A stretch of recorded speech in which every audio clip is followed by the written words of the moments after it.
നിങ്ങൾ ഇങ്ങനെയാണോ? എന്താ കാര്യമെന്നറിയണ്ടേ? വീഡിയോ ഒന്ന് കണ്ടു നോക്ക്.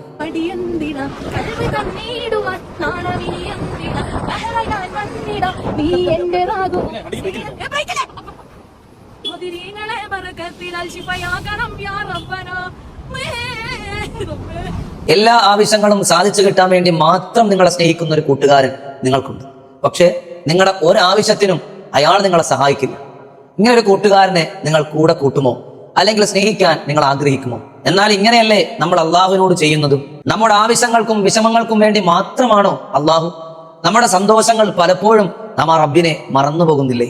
നമ്മുടെ പ്രിയപ്പെട്ടവരാരെങ്കിലും മരണപ്പെട്ടാൽ പണ്ഡിതന്മാരെയും മുഅ്മിനീങ്ങളെ എല്ലാവരെയും നാം വിളിക്കും, അതെ ഒന്ന് മയ്യത്ത് സ്കരിക്കണേ, അവരുടെ പാരത്ത ലോകം സന്തോഷത്തിലാകാൻ വേണ്ടി ഒന്ന് ദുആ ഇറക്കണേ. ഇതേ നമ്മൾ നമ്മുടെ വീട്ടിലുള്ള കല്യാണമാണെങ്കിലോ അല്ലെങ്കിൽ ഏതെങ്കിലും ആഘോഷങ്ങളാണെങ്കിലോ ആ ആഘോഷങ്ങളിൽ ഇസ്ലാമിന് നിരക്കാത്ത വേണ്ടാത്ത സർവ്വ അനാചാരങ്ങളെയും ആർഭാടങ്ങളെയും കൊണ്ടുവരുമ്പോ ഈ റബ്ബിനെ നാം മറന്നിട്ടില്ലേ? ഈ റബ്ബിനെ പൊരുത്തമില്ല, എന്റെ റബ്ബിന് ഇഷ്ടമില്ലാത്തതാണ്, എന്റെ റബ്ബ് ഹറാമാക്കിയതാണെന്ന് എന്തേ അപ്പൊ നിങ്ങൾ ചിന്തിക്കാത്തത്?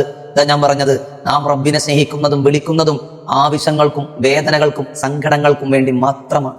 ഇതുകൊണ്ട് തന്നെയാണ് നമ്മുടെ പ്രാർത്ഥനകൾക്ക് അള്ളാഹു ഉത്തരം തരാത്തതും. ഇവിടെ ആ സഹോദരി തമാശക്ക് ചെയ്തയാകാം, അതല്ലെങ്കിൽ ഇതിന്റെ ഗൗരവം മനസ്സിലാക്കാതെ പ്രവർത്തിച്ചതാകാം. അവിടെ ഇങ്ങനെ ഏതൊക്കെയോ പാട്ടുകൾ പാടി വരുന്ന സമയത്ത് വണ്ടിക്ക് ബ്രേക്ക് ഇല്ല എന്ന് ഒരു തമാശ കേട്ടപ്പോ പെട്ടെന്ന് ബദരീകളുടെ തവസ്സുൽ ബൈത്ത് ചൊല്ലുന്നു. ആവശ്യങ്ങൾക്ക് വേണ്ടി റബ്ബിനെ വിളിക്കുമ്പോഴാണ് അള്ളാഹു തആല പലപ്പോഴും നമ്മുടെ പ്രാർത്ഥനയ്ക്ക് ഉത്തരം തരാത്തതും.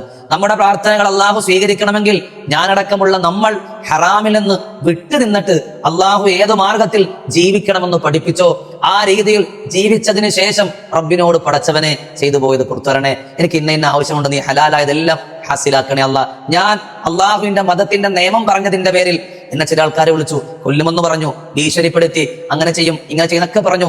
എനിക്കതൊന്നും പേടിയില്ല. എന്റെ മരണം അള്ളാഹുവിന്റെ മതം പറഞ്ഞതിന്റെ പേരിലാണെങ്കിൽ, എന്റെ ജീവൻ നഷ്ടപ്പെടുന്നത് ഹക്കായ ദീനിന് വേണ്ടി പ്രവർത്തിച്ചതിന്റെ പേരിലാണെങ്കിൽ 100% ഞാൻ സന്തോഷവാനായിരിക്കും.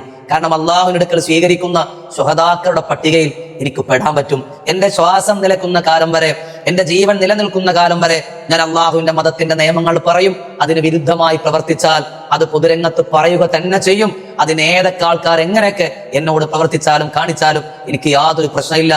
എന്നെ എന്റെ പ്രിയപ്പെട്ട ഉസ്താദുമാര് പഠിപ്പിച്ചതും നിങ്ങളെപ്പോൾ ഒരുപാട് മുഅ്മിനീങ്ങൾ കൊടുത്ത അന്നം കഴിച്ചിട്ടാണ് ഞാൻ പഠിച്ചത്. ഒരല്പമെങ്കിലും ആ ദീന്റെ കൂറ് ഞാനൊന്ന് കാണിക്കണ്ടേ? ഞാൻ അല്ലെങ്കിൽ അള്ളാഹിന്റെ അടിമയായിരിക്കുന്നതിൽ അർത്ഥമുണ്ടോ?